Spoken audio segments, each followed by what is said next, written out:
یہ مسئلہ نوٹ کر لیں کہ پہلی اور دوسری صریح طلاق کو طلاق رجعی کہا جاتا ہے۔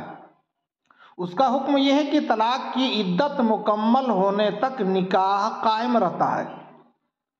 عورت بدستور اسی شوہر کے عقد میں ہوتی ہے۔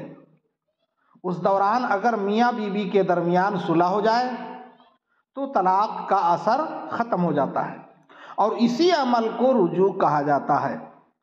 رجوع کے لیے نہ کوئی مخصوص الفاظ ہیں نہ کوئی خاص طریقہ ہے۔ شوہر زبان سے بس کہہ دے کہ میں نے طلاق واپس لے لی، یا بیوی کو محبتانہ ہاتھ لگا دے، یا بیوی سے قربت کر لے، یا رجوع کی نیت سے بات کر لے تو رجوع ہو جاتا ہے۔ مگر دونوں کے درمیان رجوع میں اتنے دن ہو گئے کہ عدت کی مدت مکمل ہو گئی تو رجوع کے لیے دوبارہ نکاح کرنا لازم ہو جاتا ہے۔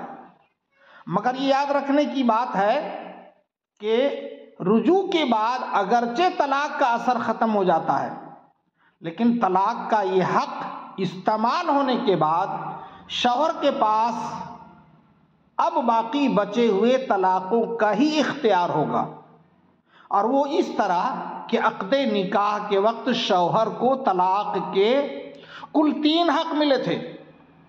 اگر اس نے ایک حق استعمال کر کے رجوع کر لیا تو اس کے پاس 2 حق باقی رہے، اور اگر 2 حق استعمال کر کے رجوع کر لیا تو اس کے پاس صرف 1 حق باقی رہا، اور اگر اس نے یہ تیسرا حق بھی استعمال کر لیا تو اس کی بیوی نکاح سے بالکل نکل جاتی ہے، اس پر 3 طلاق واقع ہو جاتا ہے۔